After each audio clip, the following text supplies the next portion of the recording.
My name is Silus Mercer, and last week, I woke up to find my wife Ivory and our daughter Camille gone.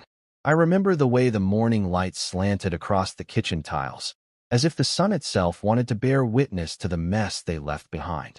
The house was too quiet. No sound of Camille's laughter, no Ivory humming along to her morning playlist. Just the ticking of the old grandfather clock I'd inherited from my father, every tick like a metronome counting down to the realization I didn't want to admit. They were both gone. Along with them, a duffel bag I'd used to stash what was supposed to be our future, $20 million in cash. Or so, I'd let Ivory believe. I'd closed the deal of a lifetime.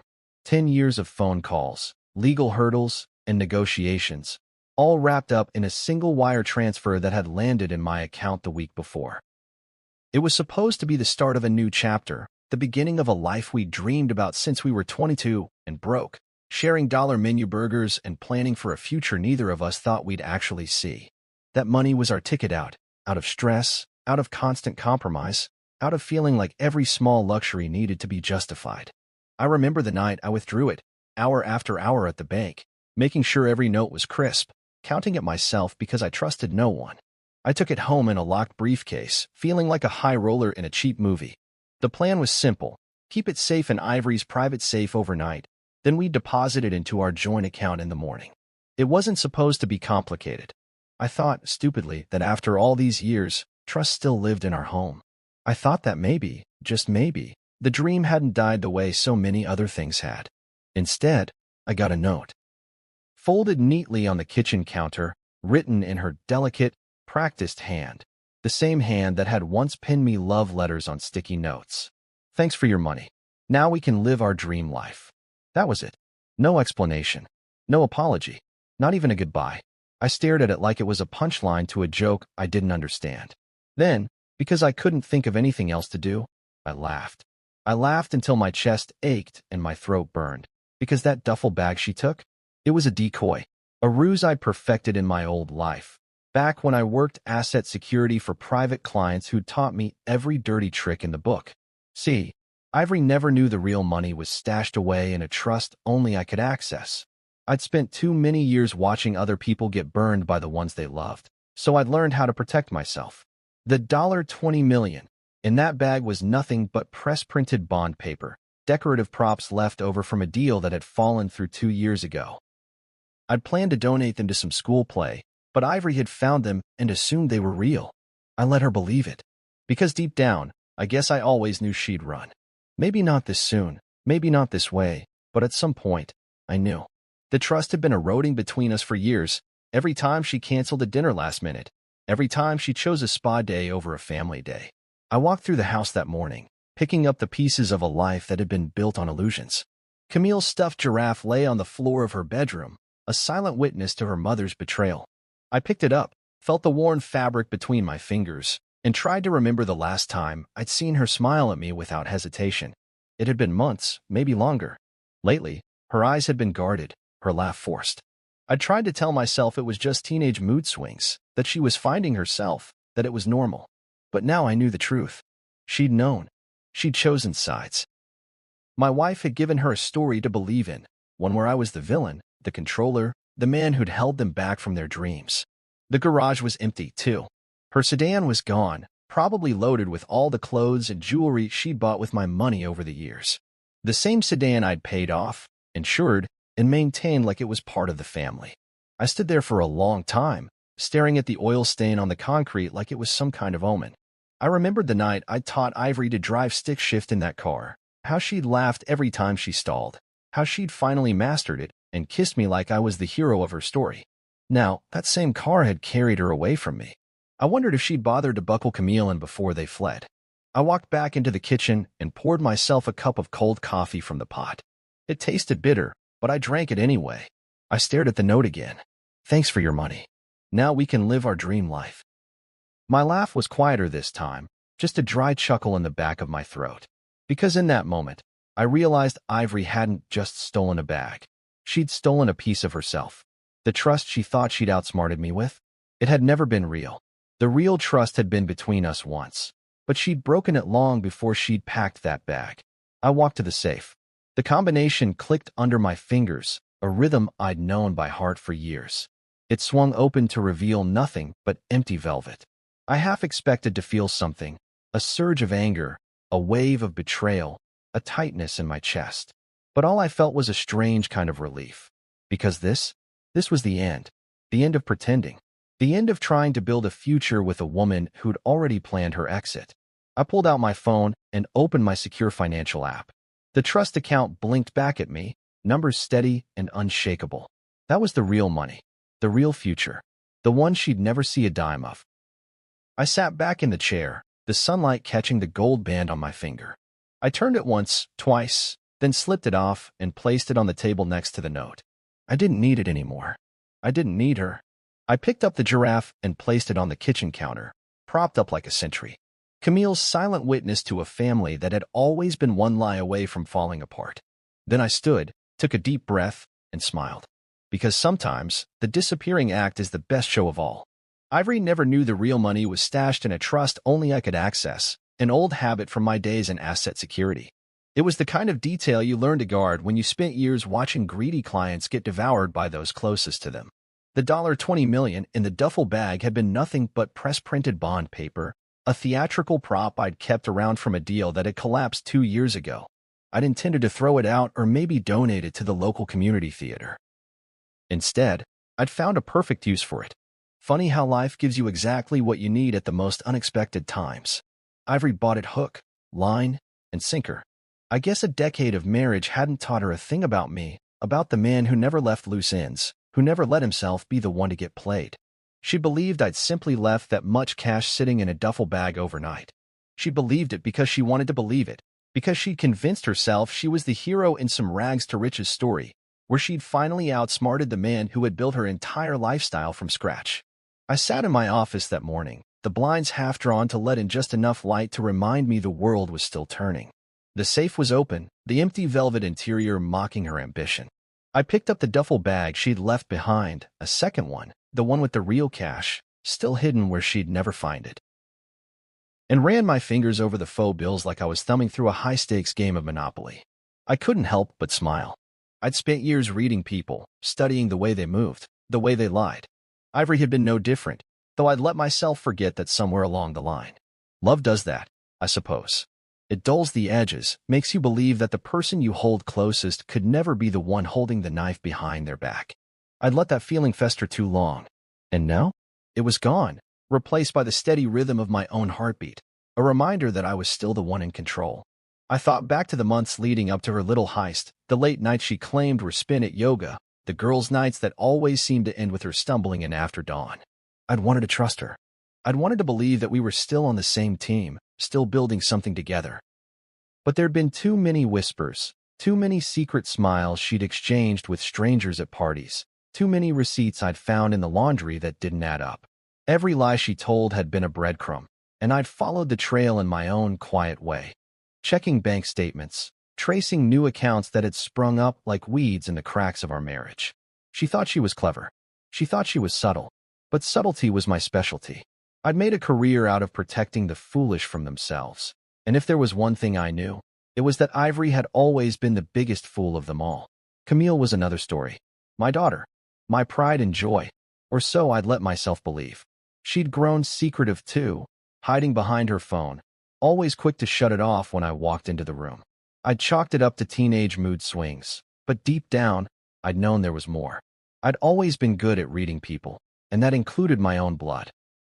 The way she'd started to side with her mother in every argument, the way she'd rolled her eyes when I tried to talk to her about college or future plans. It all fit too neatly into the puzzle I'd been assembling for months. Camille wasn't just a bystander. She was part of the plot, and that stung more than anything else. Because for a moment, just one, I'd let myself believe she might be different. The night before they left, I'd watched Ivory from the doorway as she packed her girl's weekend bag. She'd been humming a little tune, a smile playing at the corners of her lips like a secret she couldn't wait to share with the world. I'd leaned against the frame, arms crossed, studying every flick of her wrist, every glance she cast toward that safe. She didn't know I'd already switched the real cash for the decoy. She didn't know I'd flagged the bank account she'd been funneling money into, or that every transfer had been documented and neatly tucked away for my lawyer's future amusement. I'd spent too many years letting her believe she was the smart one, the one who'd come out on top. Now, it was my turn to watch the pieces fall. I thought about the way she'd kissed my cheek that night, a quick peck, rehearsed and hollow. "I'll call you from the spa," she'd said. "Don't work too hard."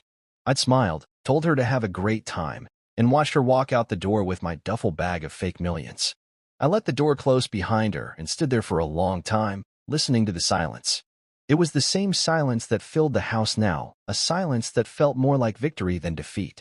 I leaned back in my chair and let the memories wash over me, the way Ivory used to call me her rock, the way Camille used to run to me after every scraped knee or bad dream. Those days were gone, replaced by carefully orchestrated betrayal and half-truths that had become the soundtrack of my life. But even as I thought about the years I'd wasted trying to be the man they needed, I couldn't bring myself to feel sorry. Because the truth was, I'd always been one step ahead, always waiting for the moment when they'd show their true colors. And now? Now, I was free. Free from the lies, the manipulation, the constant feeling that I was playing a game I'd already lost. I opened my laptop and pulled up the accounts, every dollar accounted for, every transfer flagged. The trust sat untouched, waiting for the day I'd decide to use it. Ivory and Camille could post all the selfies they wanted, but they'd never see a dime of that money. They'd think they'd won. They'd think they'd finally escaped my so-called control. But they'd never really understood me at all. I didn't build my life on trust. I built it on strategy, on contingencies, on the knowledge that everyone, no matter how close, had a price. Ivory's price had been a dream of a life I'd never promised her. Camille's price? Maybe it was just wanting to feel like she'd finally grown up. Either way, they'd both sold themselves cheap. I closed the safe and let the darkness swallow its contents. I'd let them think they'd pulled off the heist of the century. Let them believe they were living their best lives on some beach in Europe. Let them think I was the fool. Because in the end, the real game had only just begun, and I'd never been one to bet on the losing side. The first call came from Andre, a friend in logistics I'd known since my early days managing high-net-worth asset relocations. He had a knack for making calls sound casual, even when they carried the weight of a bomb. "Silus," he drawled that morning, his voice coated in that easy southern charm. "I thought you might want to know. Your wife's name came up on a private jet manifest." My blood went cold even though I'd expected this, because the devil's in the details. Last-minute booking. Paid in cash. Destination, Spain. Just in case you're still interested. I leaned back in my chair and let out a breath I hadn't realized I'd been holding. "Good work, Andre," I said, my voice steady. "Keep me posted on any other movements. You know the drill." He laughed softly. "Always, brother.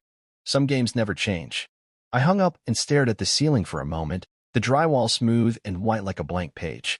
Spain. Of course she'd pick somewhere with sunshine, somewhere she'd think was a fresh start. But there's no fresh start when you've already burned the bridges behind you. I didn't rush.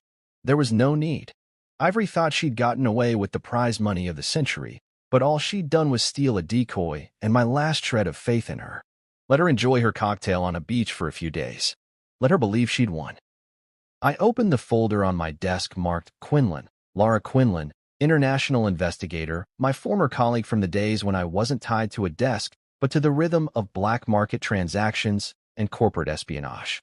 We'd crossed paths in Morocco on a job that had ended in gunfire and a 4-hour sprint through alleys that smelled like old oil and desperation. She'd saved my ass once, and I'd saved hers twice. That meant she owed me a favor, one I'd been saving for a day like this. I dialed her number and waited, letting each ring stretch the moment. Laura picked up on the third ring, her voice as sharp as ever. "Mercer, you're alive." "Barely," I said, managing a half-smile she couldn't see. "Got a job for you. It's personal." She sighed. "I thought you'd retired from the revenge business." "I did, but sometimes life invites you back in." Silence crackled between us, heavy with shared history. Then she chuckled. "So, you want to ruin them slowly, or are we going full scorched earth?" I leaned back and let the moment settle. "No," I said, surprising myself. "Just make sure the truth hits harder than the theft." "Sounds like your style." I could practically hear her grin through the phone. "Send me what you've got." I reached for the small encrypted drive I'd kept hidden beneath the false bottom of my office drawer, a piece of tech most people didn't even know existed. 6 months of surveillance data, phone calls, bank statements, travel logs, screenshots, voice recordings, Everything Ivory and Camille had done to set their little plan in motion. Every time they'd lied to my face. Every time they'd sold me out. I documented it all, every detail down to the last transfer. I'd learned long ago that revenge wasn't about rage, it was about patience. I'd been patient. I'd waited. Now it was time to let the truth speak for itself. I dropped the drive into a padded envelope, addressed it to Lara's secure drop point in Barcelona, and walked it down to the mailbox at the end of the drive. The sun was setting over the hills, painting the sky in streaks of orange and gold. I watched the envelope disappear into the slot and felt a strange sense of calm wash over me. This was my choice. My move. I wasn't chasing them, not really. I was exposing them to the world, to themselves, to each other. Sometimes the worst punishment wasn't losing everything you'd stolen. It was knowing everyone knew exactly who you were. That was the game I wanted to play. When I got back to the house, I opened my laptop and drafted a message to Lara. Drive is en route. No rush, but thorough. I want every stone turned over. Every lie documented. She replied almost instantly. Consider it done. Enjoy your evening. I smiled and closed the laptop. Enjoy my evening. That was the kind of phrase Ivory used to use. Like every day was a vacation waiting to happen. She never understood that the best evenings weren't always about cocktails and sunset selfies. Sometimes they were about silence. About the small victories no one else could see. I poured myself a glass of whiskey and walked out onto the deck. The air smelled like pine and possibility. Somewhere, miles away, Ivory and Camille were probably sipping something fruity, congratulating themselves on their great escape. I wondered if Camille would remember the times I'd stayed up late helping her with homework, the nights I'd let her crawl into our bed after a nightmare. Would she remember that I'd always shown up, even when her mother hadn't? Or would she just remember the story Ivory had spun, how I was the obstacle in their path to happiness? I took a slow sip and let the burn remind me that pain and pleasure sometimes wore the same face. My phone buzzed, a message from Lara. Just landed in Barcelona. I'll start the dig tomorrow. Anything else you want me to know? I typed back. Yeah, no mercy. I hesitated, thumb hovering over the send button. Then I added, but no gloating either. Just the truth. Because at the end of the day, this wasn't about gloating. It wasn't about proving I was smarter, though I'd done that plenty already. It was about something simpler, cleaner. It was about the facts. The cold, hard truth they tried to bury under a pile of fake bills and stolen sunshine. I set the phone down and closed my eyes. The deck creaked beneath me as I leaned back in the chair, though it familiar, solid. I thought about the night Ivory had told me she was pregnant with Camille, how she'd cried tears of joy, how we danced around the living room like idiots, convinced we were building something no one could take from us. I thought about how many times I'd believed her stories, how many times I'd let her talk me into ignoring the obvious. The lies had piled up like bricks in a wall I pretended not to see. Now that wall had crumbled, and I was left with the truth. And I could live with that. I took another sip of whiskey and felt the last of the day's sun slip behind the hills. The first stars began to wink in the sky, each one a small, silent witness to the choices we make. I had no illusions about who Ivory had become or who Camille might be now. But I also knew who I was. I was the man who'd taught them both to play the game, and now I was the man who would teach them what happened when you played it badly. I lifted the glass to the stars and let the night hold me. Because in the end, the truth wasn't just a weapon. It was the only thing that could set me free. Meanwhile, Ivory was living out her fantasy, at least on the surface. I watched her every move through the private security network I'd kept running since the day I saw the cracks in her smile. Marbella, an obvious choice. Sun, yachts, beach clubs where the nouveau riche clinked glasses and compared tans. The photos started trickling in on her social media. Beach selfies with carefully arranged towels and branded cocktails, always showing just enough of the ocean behind her to look expensive, always tagging #blessed or #manifesting abundance like a gospel. She posted videos of silk robes hanging from the balcony, their monograms bright white against a background of Mediterranean blue. Camille, my own daughter, tagged her mother in stories about yachts and imported wines. Every post used that same saccharine, manufactured happiness I'd learned to read like a sales pitch. They thought they'd won. That they'd finally escaped my so-called control and could spend the rest of their lives sipping drinks on a sun-drenched deck. But I had eyes on them, real eyes. 2 sets, in fact. Lara had set up a discreet team at the hotel, old colleagues from the private investigation circles, people who could blend into any bar, any spa, any breakfast buffet. They weren't the type to ask questions or show up in mirrored sunglasses. They'd been trained in patience and observation, the same way I'd been. They'd been sending me daily reports, photos of the pool deck where Ivory's laugh carried on the sea breeze, audio snippets of Camille's giggles. I studied them all with the same cold detachment I used to deploy on million-dollar security contracts. They thought they were living the dream. I was counting the seconds until it shattered. The duffel bag of fake bills they'd taken with them, it wasn't just any decoy. Each note had been marked with an invisible UV tag. The tags would only show up under special lights. Lights that happened to be installed in nearly every high-end hotel bar and casino, a little trick I'd picked up during my time building surveillance systems for some of Europe's most paranoid billionaires. The UV tags were harmless, but to anyone who knew what they were looking for, they were as damning as a signature on a confession. It was like leaving a trail of breadcrumbs through a forest of wolves, a path that would lead any curious investigator straight to the truth.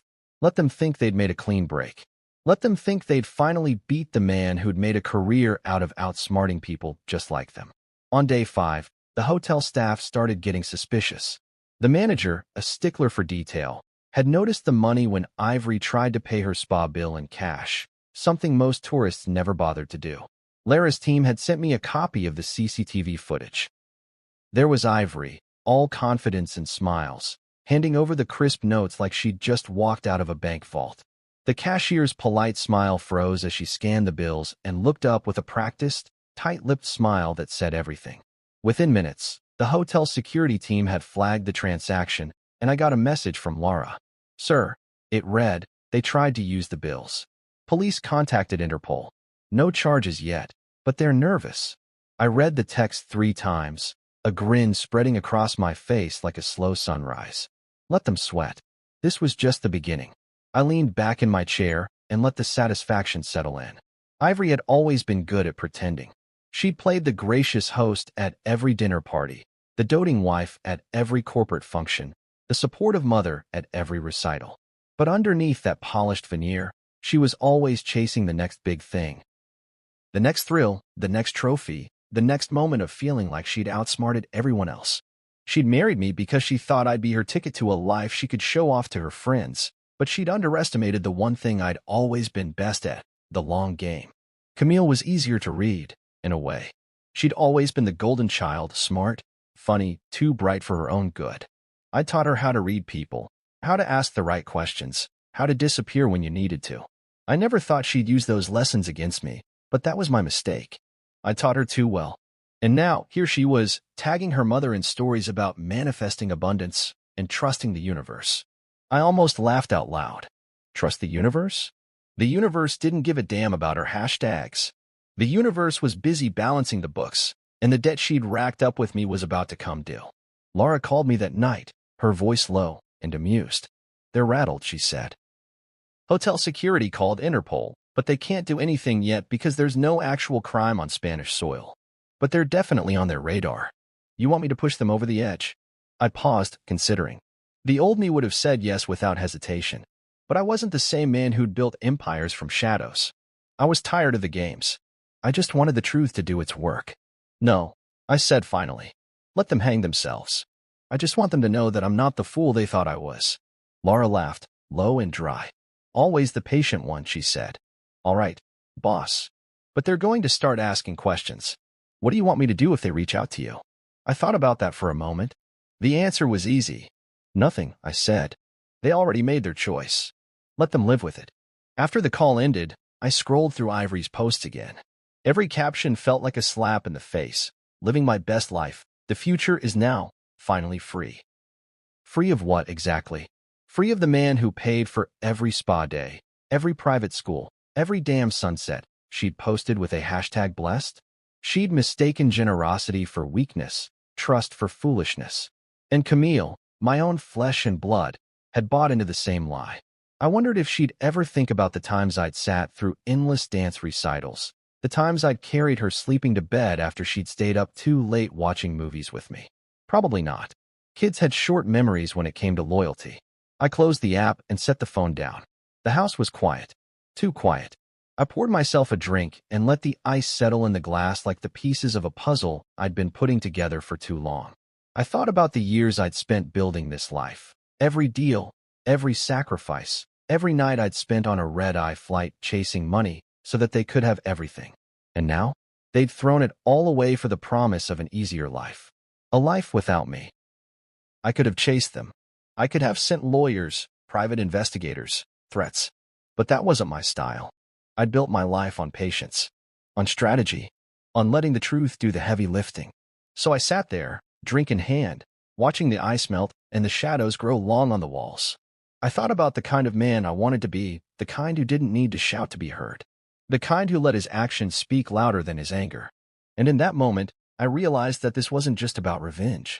It was about reclaiming something they'd tried to steal from me. Dignity, peace, a future that didn't depend on them. I took a slow sip, let the burn settle in my chest, and smiled. Because they might have thought they'd won. But I knew better. The game wasn't over. Not by a long shot. You'd think betrayal from a wife would be enough to bring a man to his knees, but betrayal from your own daughter? That hits differently. It's like someone reaches inside you and snaps the last thread you didn't even know you were holding on to. Camille had always been my bright spot, the one person I thought I'd built something real with, even if everything else was falling apart. I remembered the nights I stayed up with her through fevers, the way she'd hold my hand crossing the street, that look she used to give me after every dance recital, like I was her hero. That memory made the betrayal sting sharper than any lie Ivory had ever told. It wasn't just the betrayal, though. It was the way she had looked me in the eye a month ago, told me she was applying to grad schools in the States, and needed my help getting her transcripts sorted. I'd gone out of my way to talk to the admissions officers, even paid for her application fees. I'd checked her essays for grammar mistakes.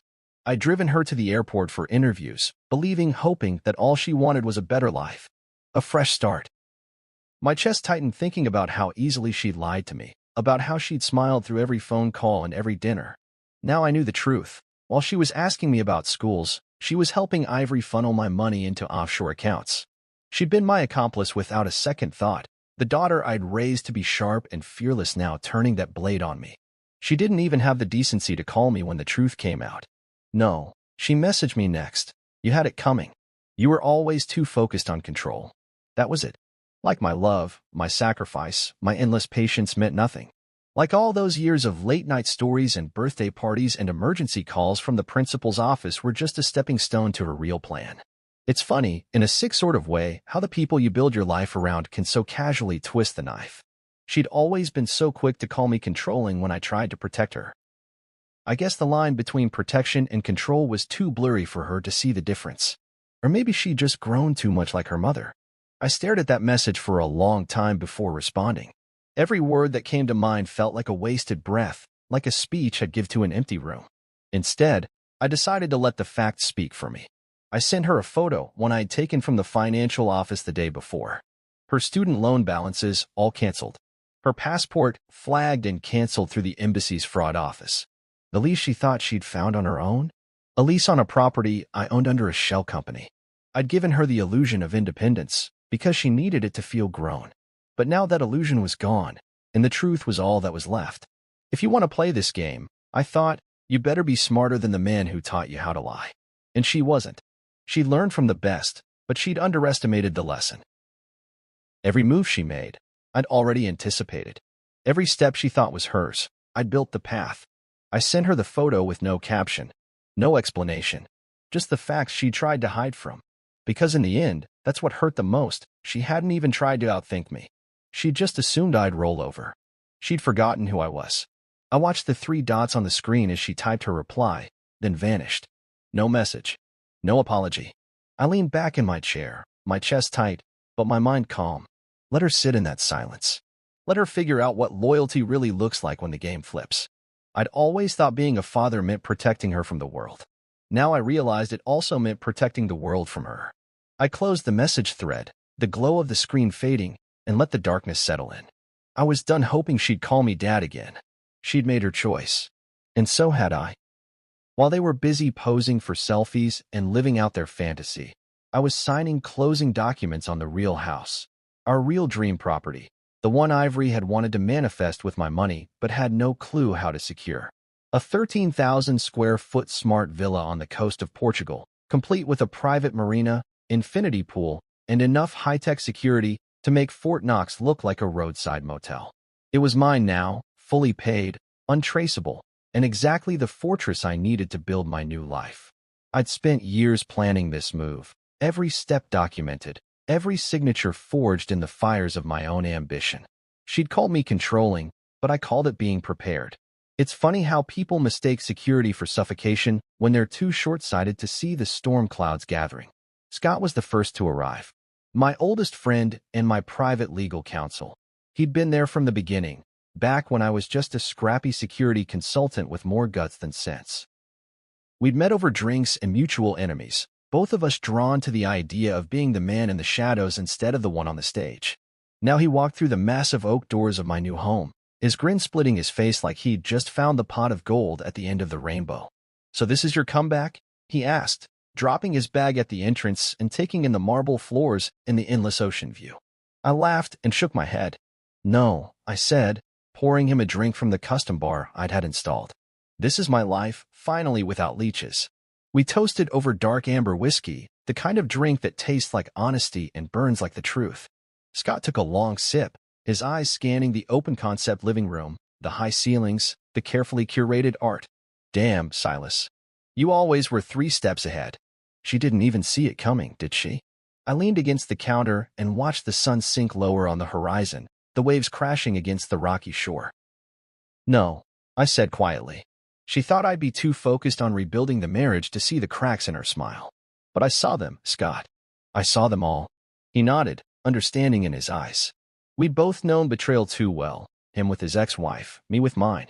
We both learned the hard way that sometimes the people you'd give your last breath to were the ones who'd take it from you without hesitation. That night, the villa was alive with the quiet hum of freedom. No tension. No cold looks. No laughter laced with secrets. Just the sound of the sea and the soft, reassuring hum of security systems I'd designed myself.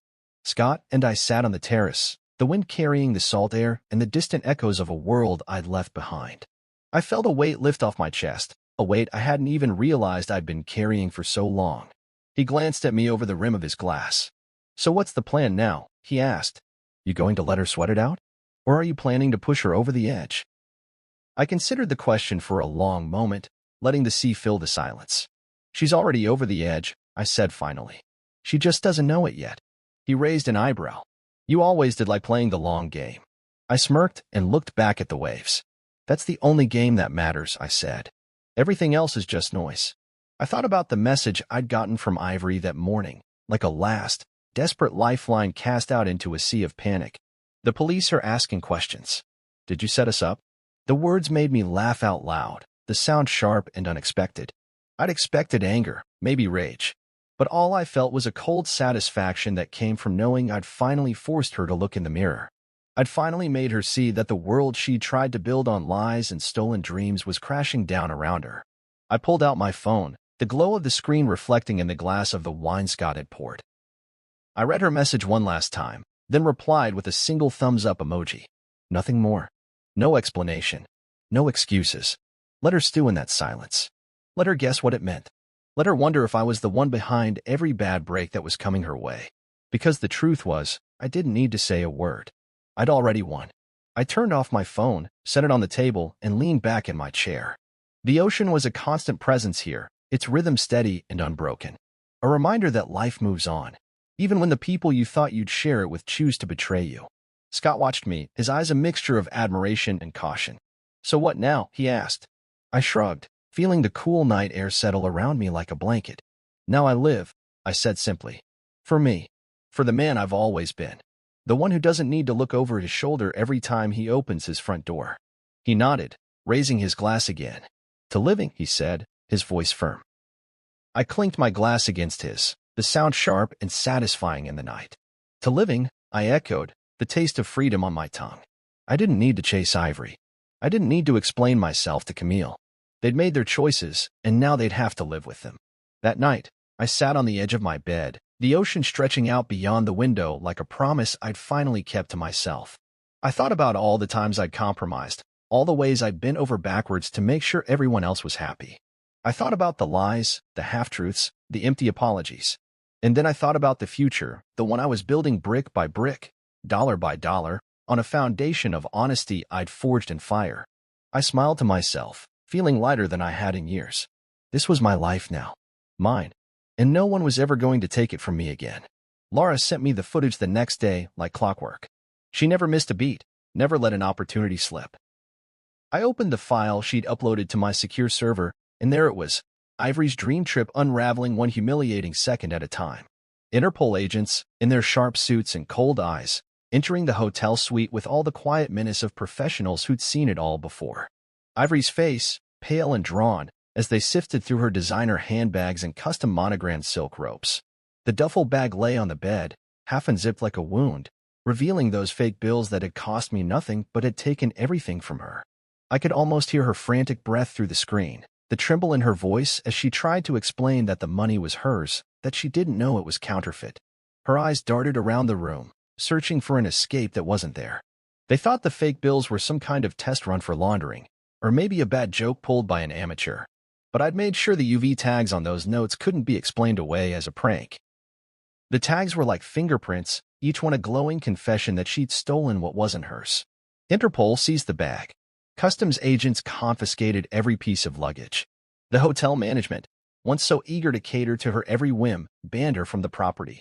I watched the video twice, letting every detail soak in. The way she chewed her lip, the way Camille clutched her mother's arm, eyes wide with fear she'd never admit to feeling.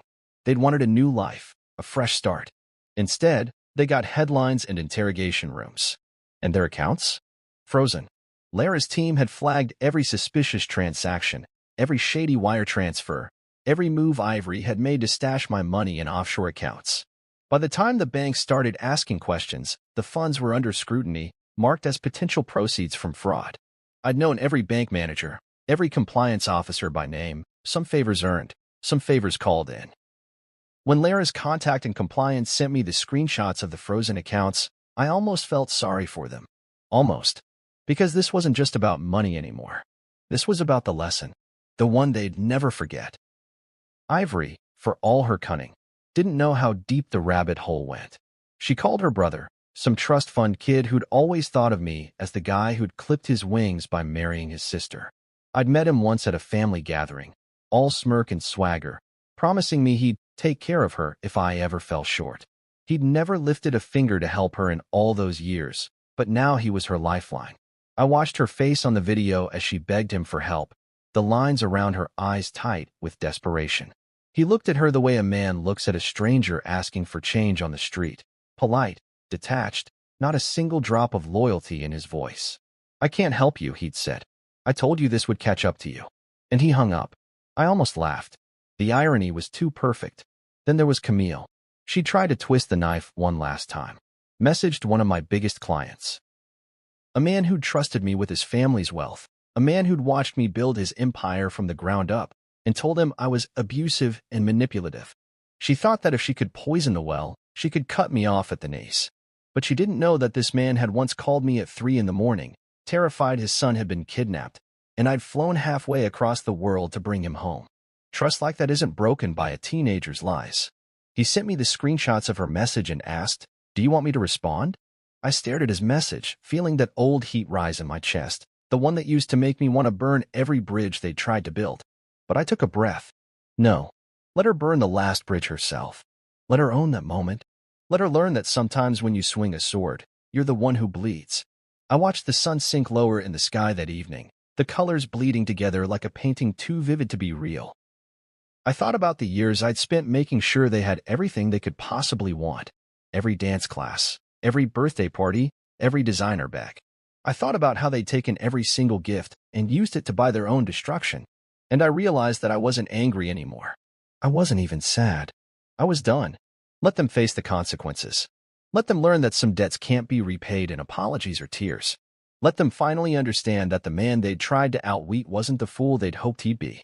Let them learn, in the end, that the truth always comes for the liars, and it never arrives alone. News of the fake bills spread faster than I'd anticipated, thanks in no small part to Lara's team. It started as a whisper on the finance blogs, just another cautionary tale in a world full of them. Heiress scammed by her own husband's empty fortune. The headline was as brutal as it was precise. They'd blurred Ivory's face in the accompanying photo, but anyone who knew her could recognize the shape of her jaw, the tilt of her chin, the way her designer sunglasses sat perched like a shield. I read the article twice, my lips curled into a half-smile. It wasn't even the content that got me. It was the knowledge that the world finally saw the truth she tried so hard to hide. Every detail was there, neatly arranged in the kind of timeline only an investigator like Laura could piece together. Every lie, every wire transfer, every time she'd smiled at me across the dinner table and called me my love while planning her exit. Ivory's modeling contract was the first to go. I'd seen it coming. The contract had a morals clause tighter than a noose. The agency didn't even bother with a phone call. They sent an email, cold and efficient, terminating the agreement effective immediately. Laura forwarded it to me with a little note. Karma doesn't call ahead. I almost laughed. Camille's acceptance to NYD, her dream school, crumbled next. Turns out, the Fancy Arts Academy didn't look too kindly on applicants whose names were now linked to international fraud investigations. Her admission was revoked before the ink on her acceptance letter had even dried. I pictured her staring at the email, the disbelief on her face as the reality hit. She'd played the game, but she'd never learned the rules. I typed out a final message to them both, my thumb steady on the screen. You didn't just steal money. You stole time, trust, blood, and in the end, all you gained was debt and disgrace. I paused, reading the words, letting their weight settle into my bones. Then I pressed send. There'd be no apology, no explanation. Just the facts, cold and unvarnished, the way I'd always lived my life. I blocked them both, the finality of it like the click of a lock. They'd had their chance. They'd made their choice. Now they could live with it. I sat on the deck that night, the waves crashing against the rocks below like a reminder that the world doesn't stop for anyone's pain. I thought about all the nights I'd sat in boardrooms, negotiating deals that would build our future. I thought about the mornings I'd woken up early to cook breakfast for Camille, even on the days I'd flown in from a red-eye, with nothing left but fumes in my veins. I thought about Ivory's laughter, how I'd once believed it was the soundtrack to my success. How naive I'd been. The truth was, I'd been building our future alone for years, and they'd just been passengers in a car they'd never learned to drive. Laura called me just after sunset, her voice sharp and bright in my ear. Congratulations, she said. They're both officially persona non grata. Every account is flagged. Every contact is ghosting them. The agencies are all calling me, asking if they should cooperate with the investigation. I leaned back, staring at the ocean, the wind cool on my face. Let them, I said. Let every bridge they thought they'd built turn to ash. She was quiet for a moment. Silus, this was never just about the money, was it? I closed my eyes, let the moment stretch. No, I said finally. It was about the principle, about showing them that trust isn't free, that you can't build a new life on the ashes of the one you burned. She sighed, the sound more relief than regret. Well, boss, you did it. You taught them that lesson. I smiled, though she couldn't see it. No, Laura, I said. Life taught them. I just gave it the stage. After the call ended, I walked through the villa, the house silent but for the sound of the ocean. I paused in front of the glass doors that overlooked the patio, my reflection caught between the darkness outside and the warm light inside. I studied myself the way I'd studied her, every line, every scar, every piece of the man I'd become. I wasn't the same man she'd left. I was harder, smarter, less willing to compromise. The man who had once believed that love was a shield was gone. In his place was a man who knew that love, like trust, could be broken and sold to the highest bidder. But even in that knowledge, I felt no regret. Because I'd finally learned the most important lesson of all, that you can rebuild what others tried to destroy, if you're willing to let go of the ones who destroyed it. I poured myself a drink and raised it to the night, the liquid catching the last glow of the sunset like a promise. To freedom, I whispered.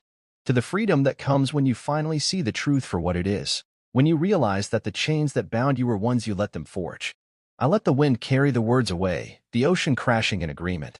I'd given them enough chances, enough love, enough of my life. Now it was time to give myself what they never could, peace. And as the stars came out one by one, I knew one thing for certain, no amount of stolen money or fake dreams could ever buy that. And they would never find it, not in 1,000 lifetimes. But me? I'd found it at last, and I wasn't giving it back.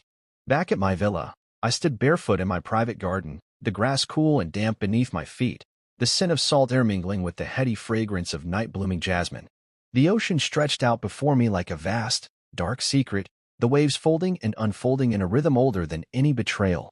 I closed my eyes and listened to it, steady, relentless, honest in its own way. A reminder that even when the world above is full of lies and broken promises, the tide keeps coming in, the moon keeps rising. It felt right, somehow, that the sea would be the witness to this final chapter of my story. Scott handed me a glass of wine, a deep, rich red that tasted like victory and finality. He'd been a steady presence these past weeks, offering his counsel, his dry wit, his unwavering loyalty. He'd seen me at my worst, and now he was here for my best. He raised his glass, his eyes meeting mine with that familiar spark of mischief. "Any regrets?" he asked. I took a slow sip, letting the wine coat my tongue, the flavors lingering like old memories. "Only one," I said finally, "that I didn't change the locks on my heart years ago." He laughed, a low, knowing sound that felt like an exhale of the tension that had been gripping my chest for months. "Better late than never," he said. I nodded, the truth of it sinking in. Laura had sent her final update that morning. Both mother and daughter were under investigation for financial fraud, attempted use of counterfeit instruments, and a laundry list of lesser crimes that read like the script of a cautionary tale. The authorities had frozen what was left of their assets, and the agencies that had once bent over backward to cater to their whims were now holding them at arm's length, waiting to see which way the wind would blow. I'd read the report over coffee, a quiet satisfaction settling over me like a well-worn coat. It wasn't about revenge anymore. It was about the principle, about making sure the game they'd tried to play ended with the same dignity they'd stolen from me. Scott raised his glass again, a mock salute. "Here's to karma," he said, showing up fashionably late but armed to the teeth. I chuckled, the sound unfamiliar but welcome. "And with witnesses," I added. "Never forget the witnesses." He grinned, his eyes crinkling at the corners. "Always the strategist," he said. "You could have made a fortune in poker." I shrugged, my gaze drifting back to the ocean. "Poker's too easy," I said. "Everyone's bluffing. I like a game where the stakes are real." He shook his head, that knowing grin still in place. "Well, my friend, you've certainly played your cards right this time." I let his words settle, the truth of them resonating deep inside me. For the first time in years, I felt like I could breathe without wondering when the next betrayal would come. I wasn't waiting for the other shoe to drop. I wasn't holding my breath for an apology that would never arrive. I was here, in the present, on my own terms. And that felt like the greatest victory of all. The night air was cool against my skin as I leaned back in my chair, the stars overhead bright and unblinking. I thought about Camille, my daughter, my blood, the little girl who'd once crawled into my lap with her hair still damp from the bath, who'd looked up at me with wide eyes and told me I was her hero. I wondered if she'd ever understand what she'd done, if she'd ever look back on these days and see the fork in the road where she'd chosen lies over loyalty. I doubted it. But that was her burden to bear now, not mine. I'd given her everything I could, and she'd used it to build a wall between us. Let her live with that choice. Scott tapped his glass against mine, drawing my attention back to the moment. "So what's next for Silus Mercer?" he asked, his tone light but his eyes serious. I took a long breath, feeling the weight of the past slide off my shoulders like a discarded coat. "Now," I said, "I build a life worth living, one that's mine alone." He nodded, his expression softening. "No more looking over your shoulder?" I shook my head. "No more waiting for the next betrayal," I said. "No more sharing my home with ghosts." We sat there in comfortable silence, the waves our only soundtrack. I felt the last threads of the life I'd left behind fray and break, each one freeing me from the ties that had bound me to people who'd never deserved my trust. I wasn't the same man I'd been when Ivory and Camille walked out that door. I was stronger, wiser, and finally, at peace. I lifted my glass one last time, the stars reflecting in the deep red of the wine. "To freedom," I said, my voice steady. Scott raised his glass in response. "To freedom," he echoed. We drank in unison, the taste of victory and peace mingling on our tongues. As the night stretched out before us, I knew one thing for certain. I would never let anyone hold the keys to my happiness again. This villa, this life, this peace, it was mine, and no one would ever take it from me. Not Ivory, not Camille, not the ghosts of the past. They'd had their chance. They'd made their choices. Now it was my turn to live, and to live without regret. No headlines, no revenge posts, no confrontation, just peace. A new life. That's what I'd built here, brick by brick, in a place where the world felt wide open and the horizon stretched out like a promise. After everything, After the betrayal, the lies, the web of deceit woven by the two people I'd once loved most, peace wasn't just a luxury, it was my redemption. I'd spent too many years defining myself by the money, the deals, the responsibilities that came with being the provider, the protector. I'd given them everything, a house, security, every advantage money could buy, and in the end, they'd taken the one thing I'd never realized was mine to protect, my dignity. But now, standing on the balcony of my villa overlooking the ocean, I felt like I'd finally reclaimed it. I'd bought a Steinway, a piano that gleamed like a secret in the corner of the living room. My fingers had been itching to play since the day it arrived. Music had been a luxury I'd given up during the years I was too busy working late nights to pay for their dreams. Now, I let the keys sing for me, their notes filling the villa like a breath of fresh air. I played for no one but myself. Some nights I'd lose myself in those chords, letting the music carry me back to a time when I believed love was enough. But as the notes settled into the quiet, I realized that love wasn't enough if it wasn't returned. You can't build a life with someone who only sees you as a means to an end. Painting came next. I hadn't held a brush since college, before Ivory, before the boardrooms, and the relentless climb to the top. I started small, just sketches at first. Then the lines turned into colors, the colors turned into shapes, and before I knew it, my hands were steady, and my mind was quiet. Art didn't ask questions. It didn't lie. It let me pour every raw, unspoken word into the canvas, letting the truth bleed out in hues of red and blue and black. I hung the paintings in my study, each one a testament to the lessons I'd learned, the pain I'd survived. They reminded me that I could still create something honest in a world that had tried to convince me otherwise. I started mentoring young entrepreneurs, kids who'd grown up like me, scrappy, ambitious, underestimated. I taught them everything I knew: how to read people, how to build trust that couldn't be bought or sold, how to build a fortress around their dreams without letting it turn into a prison. I saw pieces of myself in their wide eyes, their eager questions. I warned them that betrayal always comes from the place you least expect it, that love can be a weapon in the hands of the wrong person.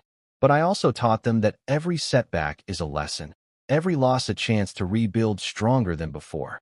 It felt good to give back, to take all the pain and turn it into something that might save someone else from making my mistakes. One evening, while the sun dipped into the ocean like a gold coin slipping into a well, Scott joined me on the balcony. He'd been in town for a conference, but he made time to see me. "You're different," he said, studying me like I was one of my own paintings. "Happier." I nodded, swirling the wine in my glass. "I'm free," I said simply. He leaned against the railing, a small smile playing at the corners of his mouth. "Freedom looks good on you," he said. I smiled back, the ocean breeze cool against my skin. "Thanks," I replied. "It feels good." That's when I got the letter. Scott had picked it up from the mailbox on his way in. It was forwarded by my lawyer, one of those little details I'd let Laura arrange to make sure nothing from the past found its way here unfiltered. The envelope was neat, cream-colored, expensive. I recognized the handwriting immediately. Camille. My chest tightened as I turned it over in my hands, memories flickering like ghosts. Her first day of school, the way she'd once run to me when she scraped her knee, the sound of her laughter in the old house before it became just another place full of secrets. Scott watched me, his eyes cautious. "You don't have to open it," he said. I nodded, the paper suddenly heavy. "I know," I said, "but I did." I slit the envelope and pulled out the letter. No apology. No remorse. Just a request for money. A number scrawled in the margin, the same entitled tone I'd seen in her messages to my clients. Like I owed her something just because we shared blood. I felt a tightness in my chest, but it wasn't pain. It was clarity. I took the letter and walked to the fireplace in my study, the one place I'd kept as a sanctuary from the rest of the world. I tossed it in, watched the flames catch the edge and devour the words until they were nothing but ash. Scott stood behind me, silent, waiting. I turned to him, the firelight dancing in his eyes. "You see," I said, my voice steady, "they thought money was the goal. But I finally learned, real wealth is freedom. And I'm not sharing it again." He smiled, that rare, proud smile that always reminded me why he'd been the one I'd trusted with my truth. "I think you finally found the only currency that matters," he said. I nodded, feeling lighter than I had in years. "Yeah," I said, "freedom. And no one can steal that from me." As the fire burned low, I walked out onto the balcony, the stars winking overhead like promises. I felt the night wrap around me. The sea's steady rhythm that reminded me that some things can't be bought or broken. I raised my glass to the horizon, a silent toast to the man I'd become, the man who'd survived the worst and come out stronger. And in that moment, I knew that I'd never be theirs to betray again. My life was my own. My freedom was the truest wealth I'd ever known. And that, finally, was enough.